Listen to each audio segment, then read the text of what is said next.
Hola, ¿cómo están todos? Bienvenidos a este tercer episodio de la tercera temporada de Thinkers. Estoy muy emocionada porque justamente tengo aquí conmigo a mi amigo Julio. ¿Cómo estás? Muy bien, muchas gracias. Sí, gracias por asistir, por venir, por compartirnos, porque traemos una noticia muy especial que justamente pues fuimos ganadores del tercer concurso nacional de arquitectura realizado por la Federación del Colegio de Arquitectos de la República Mexicana.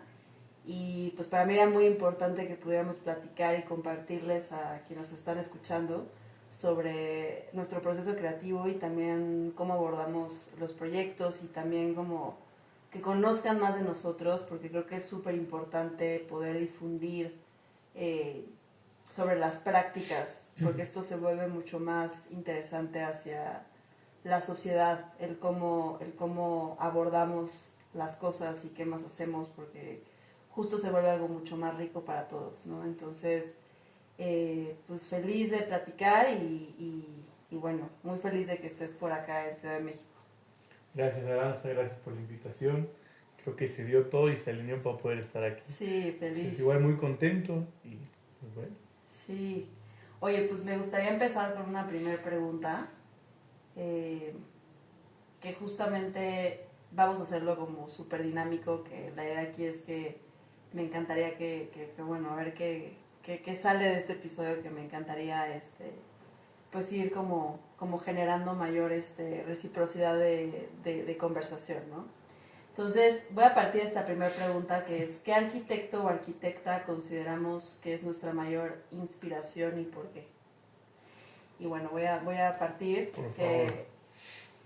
que mi arquitecto favorito, creo, es Mies van der Rohe. Siempre lo he como compartido como con la gente que conozco y cuando platico de arquitectura, porque creo que es un arquitecto que especialmente el pabellón de Barcelona me parece un proyecto extraordinario. O sea, como juntó como estas virtudes de, no sé si has leído como este teórico que es justamente que habla de los siete Lámparas.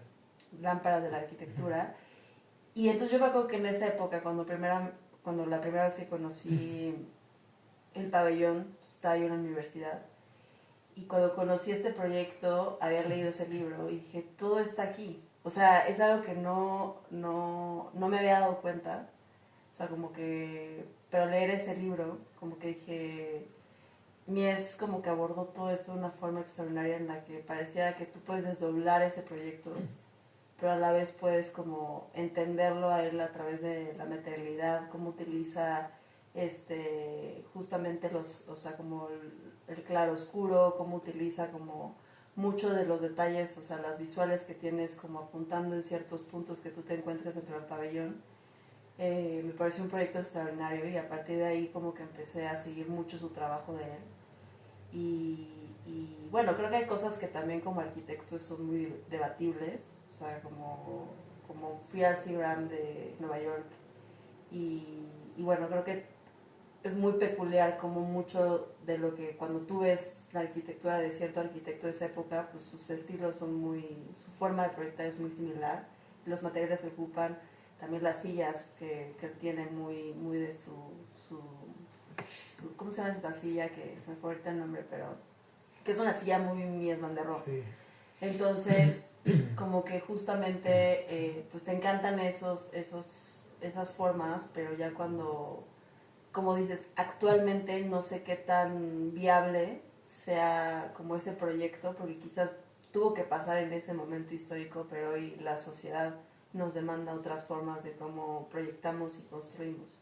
Entonces es muy padre como inspiración, pero justo ya como que le añades como esta forma en la que tú puedes abordar el proyecto. Entonces, pues bueno, a partir de ahí empecé a seguir mucho su trabajo y creo que es uno de mis arquitectos como favoritos, si no es que mi favorito.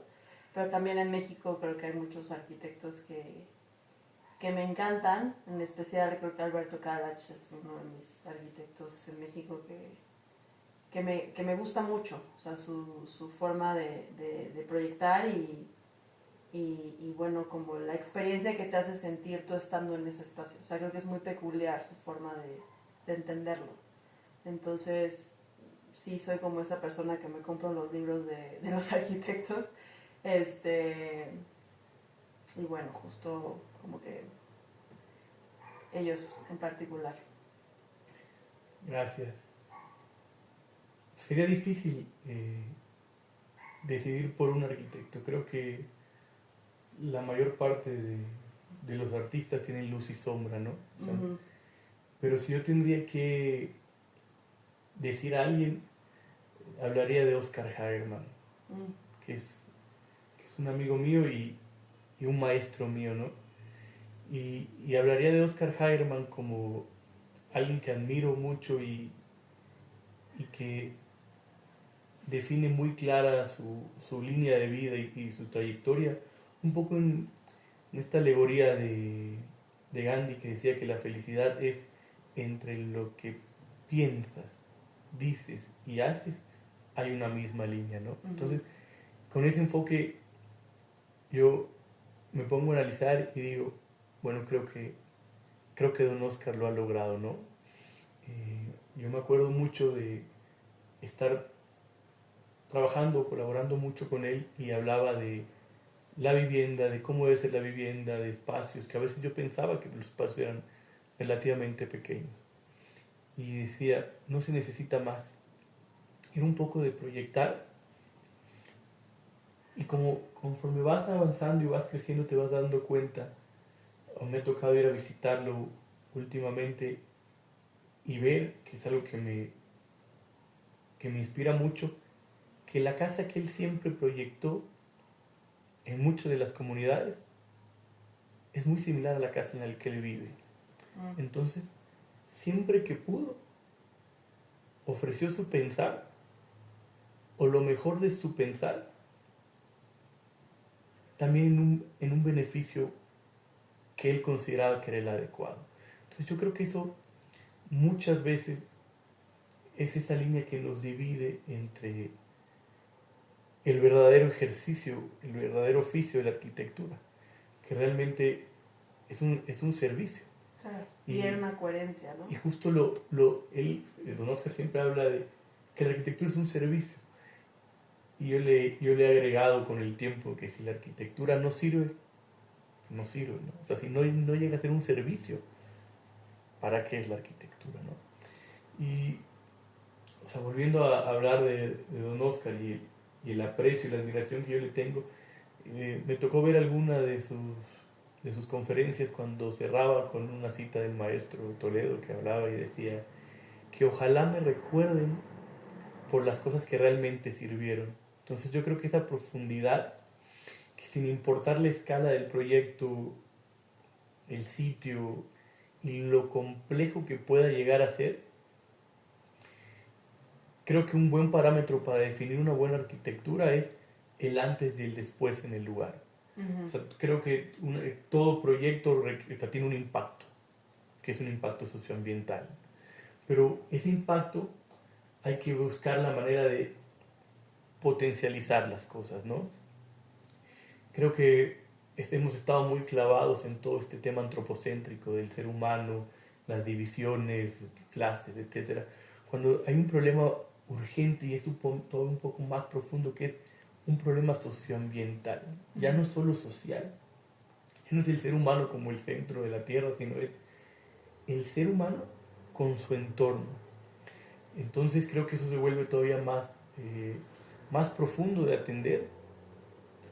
Y creo que eso es algo que admiro mucho de Don Oscar. Y podría mencionar otros arquitectos también. Esa empatía y esa humildad para poder diseñar como un servicio, pensando siempre en el usuario antes que el ejercer del arquitecto. Porque al final pienso también que el arquitecto se vuelve un tejedor. Porque no solo trabajas con el usuario, trabajas con la sociedad, la cultura, la geografía, la hidrología, todo lo que rodea al lugar, ¿no? Entonces, es difícil a veces ponerle mucho peso solo a una cosa. Creo que sería injusto. Creo que tendríamos que entender el lugar desde una escala mucho más amplia y poner a la sociedad en un punto. pero no olvidarnos del ecosistema, de todo lo que está pasando alrededor. Entonces, Claro. en esa labor del arquitecto se vuelve un tejedor. Saber cuándo apretar la mano y cuándo soltar la mano, creo que es una virtud difícil en nuestros tiempos, ¿no?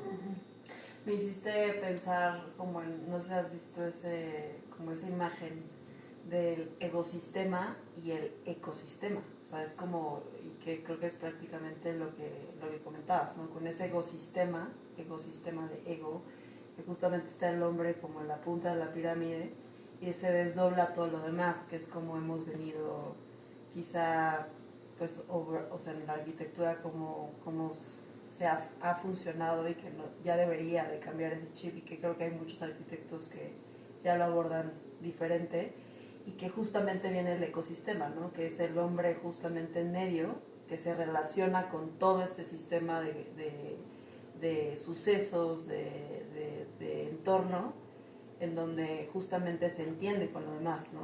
Y creo que es algo como tener esa empatía de que las cosas, de que la vida sucede de otra forma y no se queda con esa pirámide de ecosistema.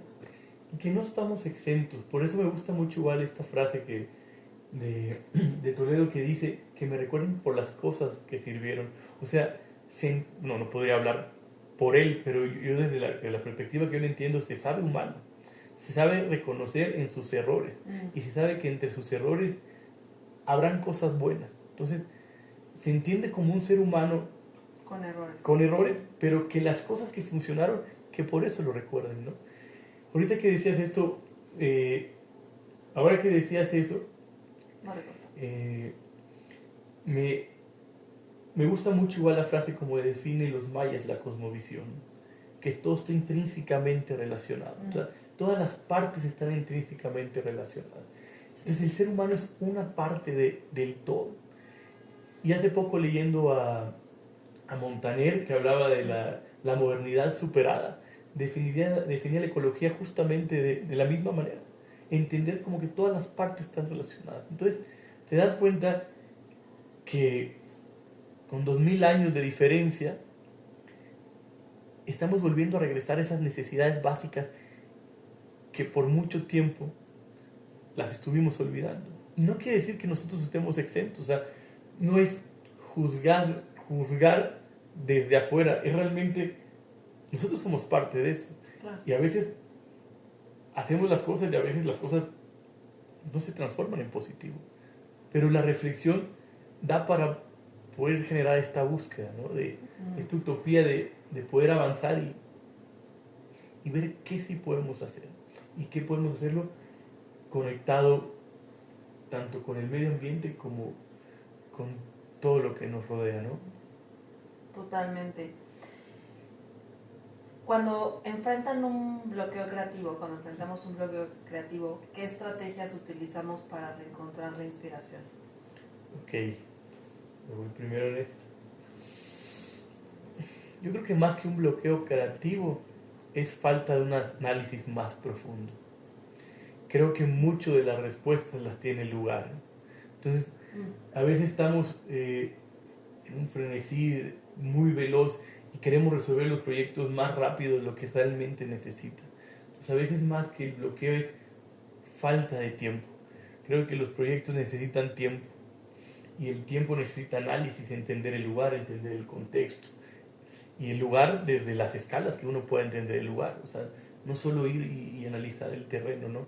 Entonces esas capas te dan profundidad, te dan inspiración y también creo que te dan muchas de las respuestas, porque la naturaleza al final es muy sabia. Hay muchas de las respuestas que ya están ahí. Entonces es saber observar. Entonces, yo creo que más que un bloqueo es un pasito para atrás, analizar con mayor profundidad para poder entender el lugar, ¿no? Sí, creo que en esta pregunta justo coincido contigo y me quedo mucho con este workshop que tomamos de RCR, que justamente yo lo he añadido mucho en ese proceso como creativo de cuestionarte no solo las partes físicas de ese lugar, ¿no? Ni tampoco, y también las partes como sociales que a veces como que de análisis de datos de INEGI, etcétera, que muchas veces van infiltrados dentro de un análisis de sitio, pero también pensar como en esas cosas o hechos intrínsecos del lugar que van más allá de lo obvio y que nos hacen tener un punto de vista mucho más marcado que justamente se aborda desde la profundidad de entender el sitio, o sea, no quedarnos con lo obvio y poder abordar esos temas que van mucho más allá de lo que nos pide un programa o de lo que nos pide justamente como estos datos concisos de abordar un proyecto. Entonces, creo que abordarlo así te hace como generar hasta un proyecto mucho más como auténtico, si se puede decir así, y que va en conexión con el entorno, ¿no? Entonces, esa parte para mí creo que es medular y creo que me ha funcionado mucho cuando sucedió el workshop en ese momento. Y también partir de esta pregunta, que no sé si te acuerdas que nos platicaron, ¿no? Aborda, al final aterriza una pregunta en concreto y que pueda resolver eso que necesita el lugar, ¿no? Eso que va a aportar valor y que va a potenciar ese proyecto, ¿no? Porque hay una necesidad del cliente o del usuario, ¿no? Pero también hay una necesidad del lugar y algo que busca responder, ¿no? El sitio, ¿no? Entonces, juntando esas dos partes, creo que se puede llevar un proyecto como mucho más conectado, ¿no? Y que no se quede como en algo superficial. Entonces, creo que esa parte es como medular, pero justo conecto mucho con el tema del tiempo, ¿no? Porque a veces por circunstancias o decisiones de proyectista, etcétera, quieres entregar el proyecto, ¿no? Entonces, como que acelerar tanto las cosas hace que se vuelva genérico un proyecto. Entonces, A mí, a mí, ahorita que decías lo del workshop, o sea, me ha hecho reflexionar algunas cosas de la metodología. Cada quien tiene una metodología que le funciona, ¿no? Y le gusta. Creo que la metodología de RCR era muy clara en el sentido de lugar, programa, conceptos y proyecto arquitectónico. Entonces, ese cruce entre programa y conceptos creo que es un ejercicio importante en el arquitecto de cómo aterrizas un entendimiento, ¿no? En conceptos que te dé para poderlo desarrollar en un proyecto arquitectónico. Creo que es un ejercicio mental, me hacía muy interesante cómo lo traían en croquis. Pero en esta práctica de que uno va agarrando pues, lo que considera mejor de cada lugar, no casarse con nada. Hay otras metodologías que también ayudan muchísimo como para poder atender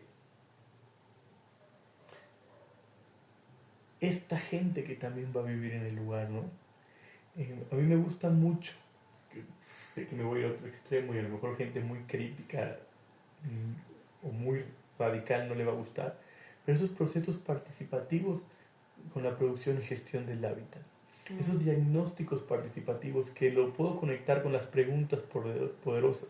Las preguntas poderosas es creo que para toda práctica, ¿no? Inclusive Einstein tiene un escrito sobre las preguntas poderosas, 90% transpiración, 10% inspiración. Y Aravena, citando a Einstein cuando gana el Pritzker, decía, no hay nada peor que dar la respuesta correcta a la pregunta incorrecta. Entonces, esto las preguntas poderosas aplican en todo. La producción y gestión del hábitat tiene un esquema que se llama Café Mundial, donde son mesas de diálogo con preguntas poderosas. Yo lo que valoro y me gusta mucho de la producción y gestión del hábitat es esa profundidad de poder hacer una construcción de pensamiento horizontal donde el arquitecto es un gestor más y los proyectos salen de un bien común. Entonces es interesante aspirar a proyectos que no sean aceptados, sino que sean apropiados por la gente que lo va a vivir. Creo que a medida que nos vayamos metiendo más con los usuarios, con las comunidades, con con la gente que lo va, con los seres vivos, no solo la gente, con los seres vivos que lo va a vivir, creo que podríamos hacer proyectos que transformen desde la esencia, ¿no? Eso pienso.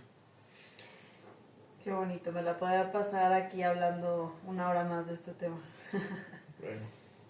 Más allá de la arquitectura, ¿qué actividades o pasatiempos disfrutamos en el día a día?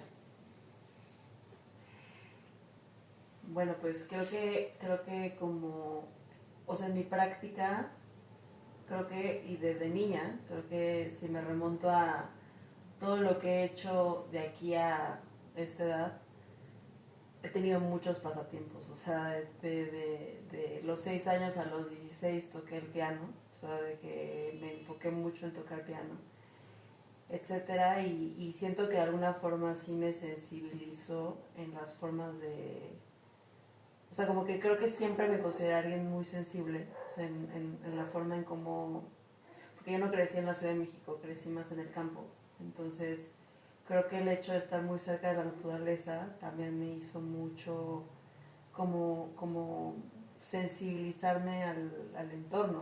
O sea, bueno, yo creo que fue como el cómo me sentí muy conectada con la naturaleza y recuerdo mucho que como, porque yo soy de un pueblo aledaño a la Ciudad de México y tenemos un cerro, ¿no? Entonces, por la minería y todo eso empezó como un proceso de extracción de recursos.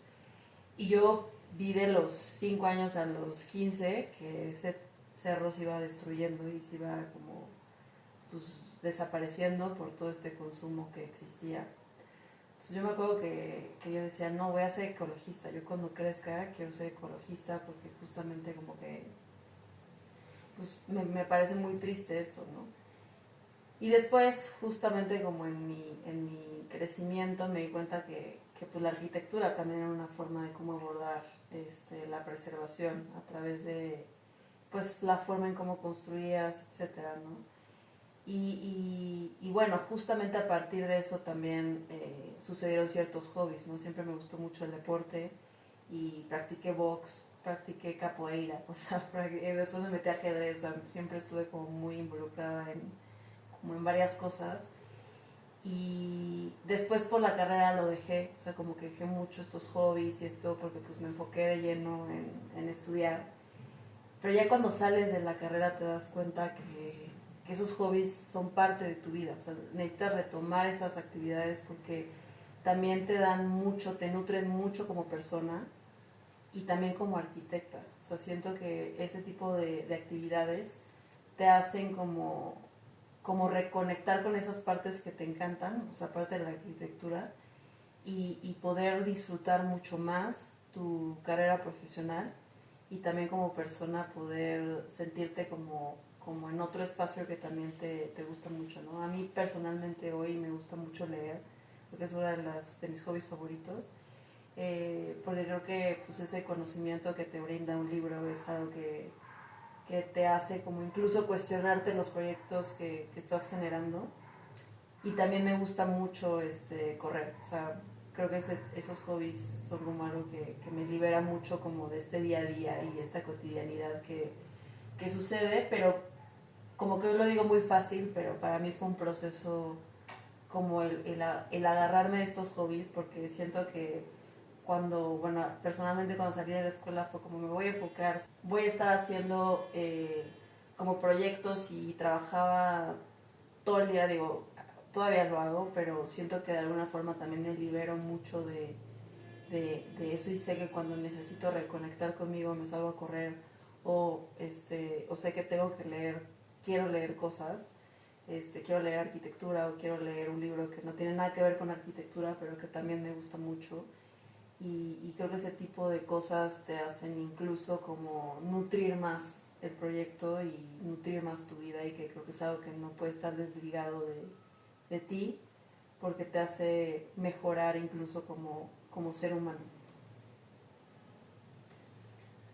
Pero ahorita que platicabas, empezaba a dividir cuáles, bueno, a mí la palabra hobby no lo ocupo tanto, pero cuáles de las cosas que hago las ocupo como una herramienta y cuáles realmente son las que me hacen feliz, ¿no?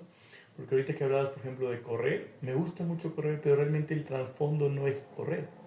El trasfondo es calmar, ¿no? Estar en paz, calmar la mente. Pero si pensaba en cosas que realmente me llenan, eh,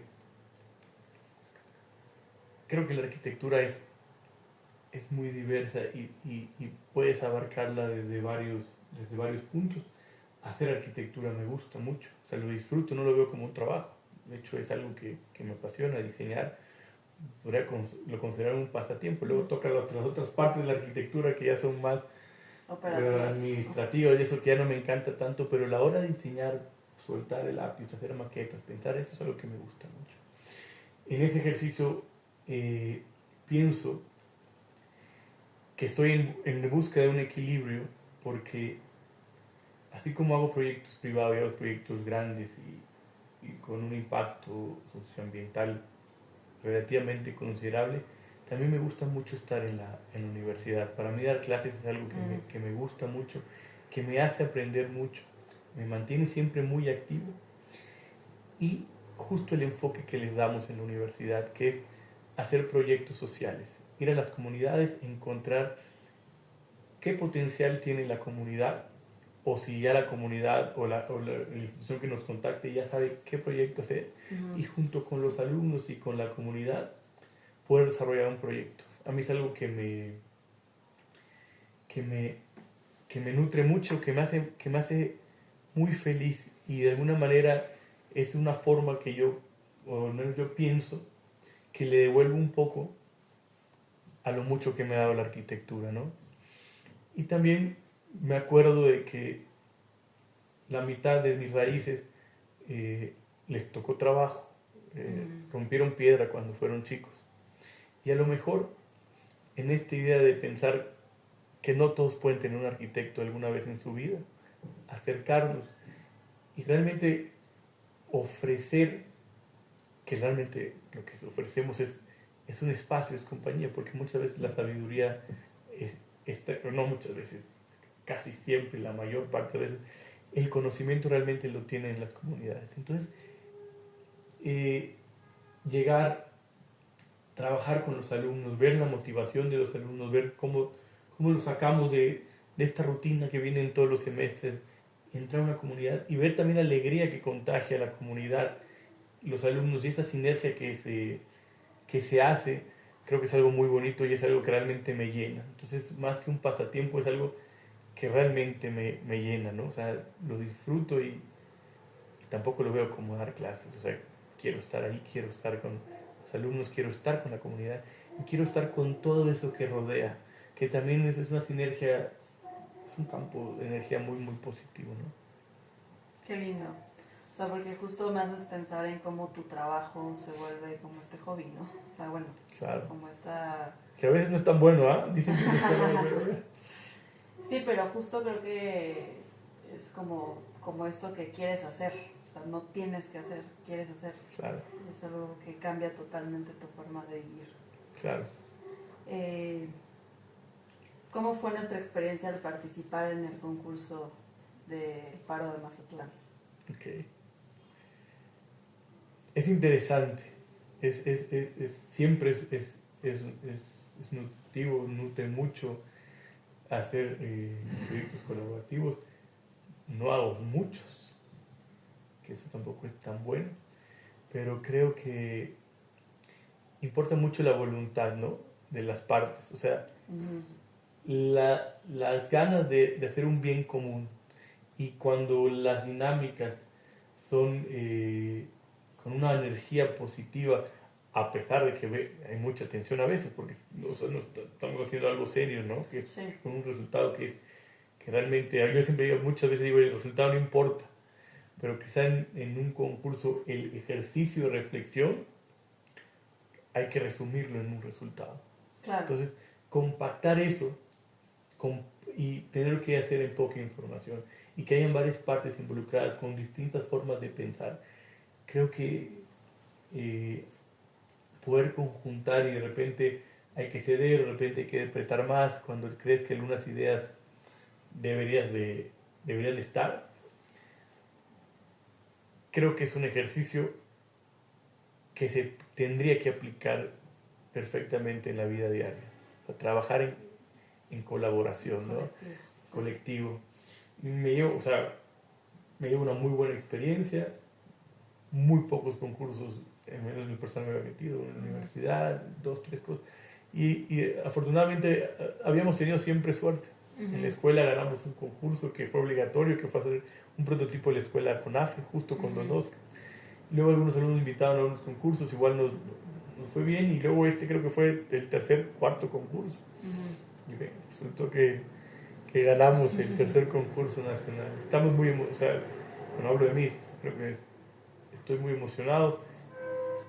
O sea, emocionado, tranquilo, no es una exaltación, es una emoción sincera de que es algo positivo, y creo que también esta dinámica que generó el Colegio de Arquitectos me hace sumamente importante de poder abrir las convocatorias, y creo que todas las partes ganan los inversionistas, porque ven muchas posibilidades de poder hacer, gana el colegio porque también es algo comunitario, es algo en conjunto, y todos los que estamos en este intento de plasmar nuestras ideas pensando en una mejora de la ciudad, del lugar, del ecosistema, pues creo que son ventanas muy, muy valiosas, ¿no? Sí, totalmente de acuerdo. Son como estos saltos cuánticos pues de proyectos, ¿no? O sea, creo que yo me quedo mucho con la idea que tomé de Aires Mateus, y que justamente ellos en el workshop que hice con ellos fue mucho de concursa, y esos posibles errores o fracasos, más bien es como este ejercicio personal de análisis de qué hiciste bien, qué hiciste mal, para poder ofrecer un mejor proyecto en tu siguiente concurso, ¿no? Entonces, se me quedó tanto en mí que fue como algo que sé que tenía que pasar este año, ¿no? Entonces, pues creo que como o sea, personalmente, que cuando te conocí a abordar el proyecto, creo que viví como o sea, como que una intensidad muy diferente a como lo vivimos allá, porque también estábamos en el mismo equipo, pero fue como algo más, pues de disfrute en ciertas cosas, pero colaborativo, aunque fueron 2 semanas, pero realmente creo que conocí 2 Julios como en esa experiencia que, a ver, creo que justo tomaste esa batuta de colegiado, y como, ¿sabes? Entonces creo que justamente como de líder, que yo creo que fue algo espectacular, porque nos hizo como ser muy go to the point, ¿sabes? O sea, abordar el proyecto desde ese mes que tenemos, desde el día 1, ser muy concisos y directos en lo que queremos llegar, ¿no? Y lo que aspiramos, que es ganar. Entonces, también para mí fue algo muy nuevo en el sentido que, aunque ya teníamos yo personalmente tenía esta experiencia de haber estado en otros concursos, fue como algo mucho más formal y mucho más serio en cuanto a los proyectos, y creo que se vuelve algo muy rico, porque pues es conocer tu punto de vista e ir platicando como que hasta dónde podemos llegar con el proyecto, pero también saber que tenemos un límite, ¿no? Que es el tiempo. Entonces, no darle tantas vueltas, y creo que yo justamente sí puedo llegar a volarme en un proyecto. Es como que me dices, no, ya, justo, hasta esta fecha tenemos, ¿no? Y creo que yo también buscaba como esa entrega, ese delivery que teníamos, ¿no? Entonces, fue muy interesante, ¿no? Como abordar esa parte colaborativa y entender diferentes puntos de vista. Creo que es siempre muy rico saber qué piensa alguien, ¿no? Y cómo se puede hacer mejor el proyecto, ¿no? Y que si todos estamos en esa disposición, se vuelve algo, pues, como un check, algo como un bien, ¿no? O sea, se vuelve como algo muy bonito, y algo que yo sola no podría haber hecho. O sea, siempre creo que es algo que la arquitectura me conmueve, es que se vuelve algo colectivo y no se tiene que quedar en como tú como persona, como arquitecta, porque siento que se vuelve, o sea, más bien es algo que no está como tan nutritivo como si estuvieran varias personas, varios arquitectos en este proceso, ¿no? Entonces creo que sucedió algo muy padre y también que buscábamos ganar, pero que yo en ese momento no, pues no sé, como que siempre está esa duda, ¿no? Esa duda de sí, no, vamos bien, etcétera. Y bueno, que fue fructífero, ¿no? Sí, yo creo que justo lo que dices, o sea, poner nuestra energía en un bien común, ¿no? Y eso nos involucra a todas las partes, porque tú con toda la energía del mundo metiéndole, Lulú igual allá en la oficina conmigo, que también le daba, y de repente 3, 4 de la mañana, Mauro, luego que se fue sumando Dani y Marco en los últimos días. Entonces es esa idea. Bueno, a Mauro le tocó hasta no ir un día a la escuela para hacer el modelo. Entonces es cuando la energía es positiva y todos estamos sumando a la causa, creo que es bonito. Porque en vez de estar pensando en los problemas, etcétera, estamos pensando Sí. en buscar los potenciales, en dar soluciones, ¿no? Entonces, cuando esa sinergia se junta, creo que suceden cosas buenas. Totalmente. Al trabajar en colaboración, ¿qué retos surgieron y cómo los resolvimos? Bueno, creo que ya lo platicamos. Creo que los puntos extras te los tengo que dar a ti, porque a veces, justo como tú dijiste, a veces peco de ser muy intenso, pero no es por tener un mal rollo, No. sino por es un proceso reflexivo de que estoy pensando esto, estoy analizando, y a veces puede parecer que esa intensidad puede llegar a caer mal, o sea, yo lo sé. Entonces creo que tú tuviste esa cordura en unos espacios de amortiguar eso. Entonces creo que esos son los procesos colaborativos. Creo que si tuviéramos que hablar de procesos colaborativos en este particular, creo que es esta argumentación de poder transmitir las ideas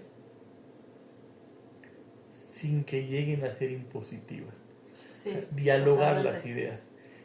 El tema que a veces también nos pasa es cuando son tiempos muy cortos, que esas reflexiones no se aterricen, ¿no? Se convierten en aire.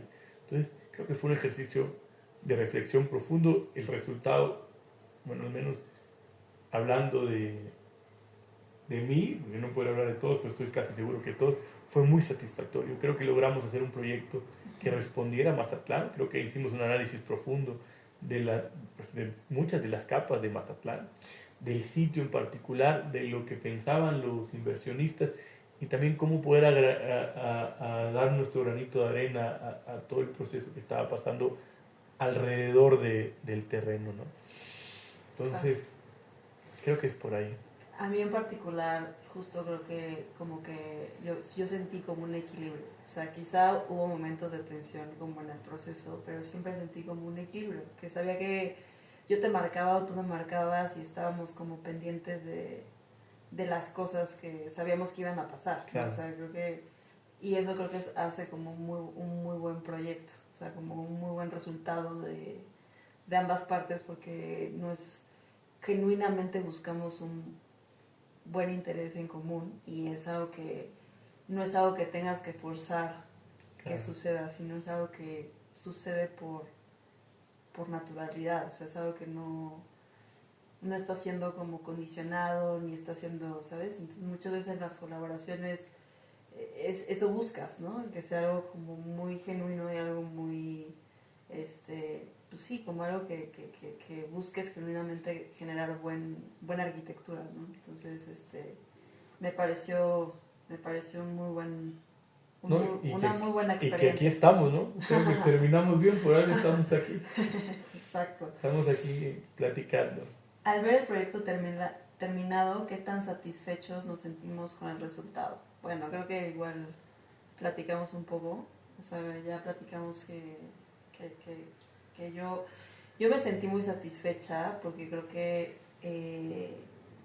particularmente la forma en cómo tú fuiste guiando ese proceso oye, hay que ser muy directos, ese equilibrio entre las partes de qué busca el desarrollador, qué busca, ¿sabes? O sea, como esos usuarios o sea, tanto los usuarios como quien está pidiendo el proyecto, creo que es algo muy importante y personalmente también yo en los concursos siempre creo que es muy importante leer el jurado, o sea, quién te está calificando y también quién va a vivir ese espacio, ¿no? Entonces creo que fue algo muy bonito, que creo que se llegó como un equilibrio y sí lo sentí cuando lo terminamos, como hoy este proyecto está equilibrado.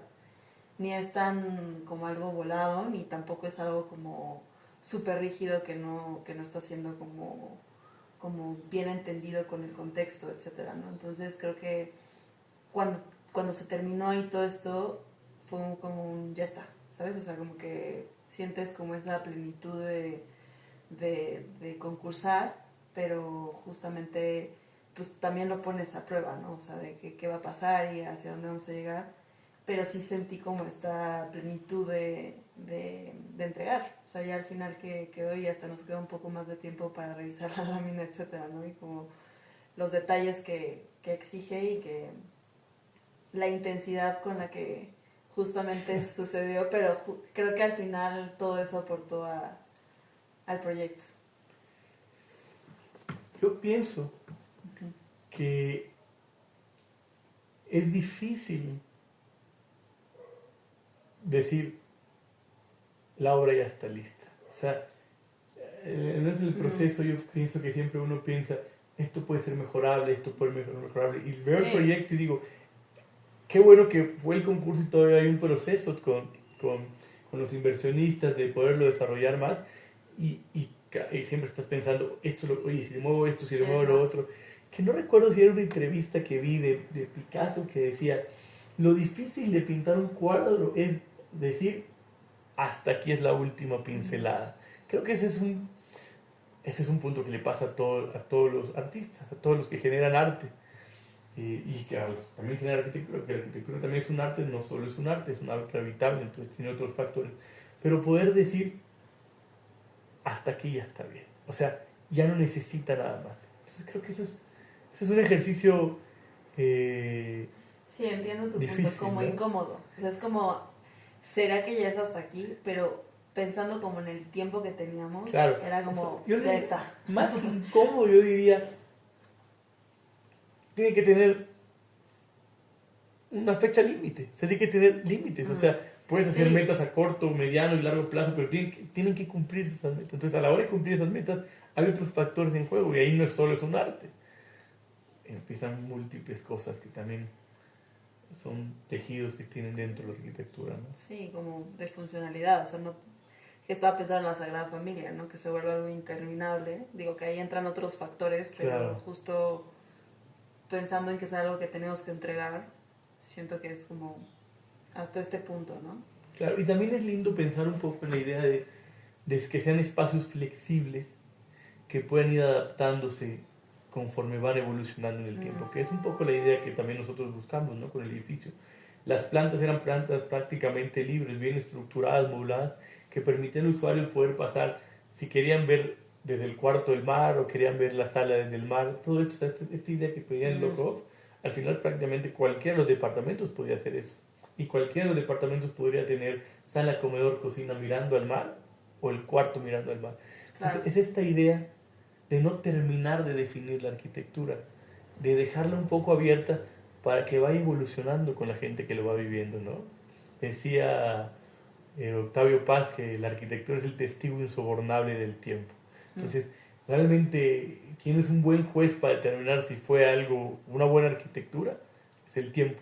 Y un proceso que ayuda a que es una buena arquitectura es la flexibilidad de los espacios, la capacidad del lugar para adaptarse a las distintas circunstancias, como va marcando la vida, ¿no? Sí. Es un poco esta coyuntura en decir, hasta aquí llego, pero dejo la flexibilidad para que pueda seguir evolucionando en el tiempo.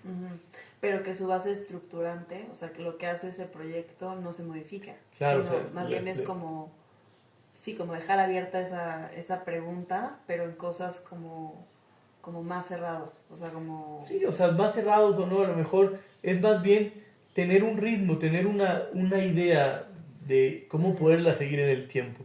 Ahorita que tú decías lo de Gaudí, yo lo aplicaba en un tema positivo, en decir, bueno, Gaudí pensó una idea y la fundamentó muy bien con todo el tema de las catenarias, con todo el tema de inspiración y naturaleza. Sí. Entonces, si bien el último pórtico ya no lo está haciendo él, hay una línea. Entonces esa línea te da para poderlo interpretar y poderlo seguir. Ya luego podríamos meternos en otros temas con la Sagrada Familia, pero... Él sabía que no iba a terminarlo él. Claro. O sea, y dejó como... Es que eso me parece muy bellísimo y que lo aprendimos ahí en RSR. Que era que él dejó como el primer pórtico, pero lo dejó, o sea, no dejó la cimentación, dejó literalmente el pórtico porque quería que lo replicaran en las otras caras de la fachada y para que fuera como ese o sea, como que lo replicaran, pero bien pensado como él lo estaba imaginando, ¿no? O sea, como una maqueta a grande escala. Sí, yo creo que también es un tema de que le valoro mucho a esa acción de pensar a futuro, ¿no? Uh-huh. O sea, de no saberse solo en un tiempo específico. Y creo que eso nos hace falta de la arquitectura, es no solo diseñar y concebir para un tiempo presente. ¿Qué pasa con el futuro de esto? ¿Cómo se va a relacionar con su entorno en el futuro? Entonces, es un ejercicio bueno de reflexión. Sí, oye, Julito, y bueno, ya pasando como a la última pregunta, ¿durante el proceso llegamos a imaginar que podríamos ganar el concurso? ¿Quieres empezar tú? ¿Soy yo? Por favor. Yo creo que uno hace las cosas, o uno debería hacer las cosas lo mejor posible. O sea, entregar su máximo, y creo que ahí hay una primera satisfacción. Saber que diste lo mejor de ti, que esa es la primera parte de un proceso, ¿no? Y después hay múltiples factores que definen quién es un ganador. Uno, creo que lo comentaste tú, que es el jurado. O sea, probablemente ese mismo proyecto con otro jurado, con otros inversionistas, hubiese habido otro ganador. Entonces, uno hace lo mejor posible, entrega el mejor resultado, y si cree en su trabajo, piensa que tiene posibilidades de ganar. Pero pensar de que va a ser el ganador creo que sería un tema muy egocentrista. Uh-huh. Y creo que también la experiencia de la gente que concursa, al menos lo que yo he escuchado también, o sea, eres un poco escéptico porque no sabes que vas a ganar. Eso es lo bonito del concurso. Si tú supieras que lo vas a ganar, a lo mejor no le metes la misma energía. Lo que yo te puedo decir es que dimos lo mejor de nosotros para tener el mejor resultado posible y que pensamos que tenía posibilidades serias de ganar. Esa sería la respuesta. Pero como muchos proyectos tenían posibilidades serias de ganar. Claro, sí. Sí, creo que de mi parte fue vamos a, justo regresando al tema del bien común, ¿no? O sea, un bien común de generar un proyecto que comunique lo que está necesitando el sitio, pero también que sepamos a quién va dirigido ese proyecto. Pero ya cuando entregamos ese proyecto, para mí sí fue dudoso, como pues, que te vas enterando quién está concursando, el alcance que tiene el concurso, etcétera, etcétera, te va generando como ciertas dudas y bueno, creo que podemos llegar a una mención, podemos llegar a un tercer lugar, pero también con esta constante pregunta de ¿podríamos ganar? O sea, es como justo algo que es lo que decías, lo bonito de un concurso, porque no es algo que ya sabes que va a pasar, sino que es algo que no depende de ti ya cuando lo entregas, ¿no? Cuando estás en el proceso creativo sí depende de ti, pero cuando están deliberando quién va a ganar, es algo que ya no puedes hacer nada al respecto, ¿no? O sea, es algo que tienes que esperar, ¿no? Y creo que esperar es también algo que pasa en los concursos y es como este tiempo, esta calma después de todo ese enfoque, esta calma de poder asentar y también recapitular lo que has hecho. O sea, como ese mes que nos enfocamos, sí me cuestioné todo lo que hicimos, o sea, como todo ese proyecto, cómo llegamos a lo que llegamos. Y después pues, las cosas pasan. O sea, las cosas pasan y que te llega la noticia de que ganas y bueno, que ganamos, y justamente es como algo que pues se siente bien, ¿no? Es como ese, te diría que hasta ese plus, porque creo que yo conecté mucho más contigo, conectamos con Lulú, o sea, conectamos tanto Mao y yo, fue como algo que creo que hay esta frase, ¿no? Que es como el proceso es... El camino es la meta. A mí me gusta mucho. El Entonces, camino es la meta. es como esta constante aprendizaje, como esta práctica como arquitecto y de todos colectivo, de cómo llegas a lo que decíamos, ese bien común, pero que es un proceso, ¿no? Del día a día, estar como trabajando y como las formas de trabajar de otros estudios se vuelve como algo muy rico para tu proyecto. Entonces creo que ya estaba como, yo me encontraba satisfecha en ese sentido, ¿no? Entonces ya por añadidura el haber ganado se vuelve como algo mucho más rico aún de lo que ya estaba haciendo, ¿no? Que aunque tiene sus lados como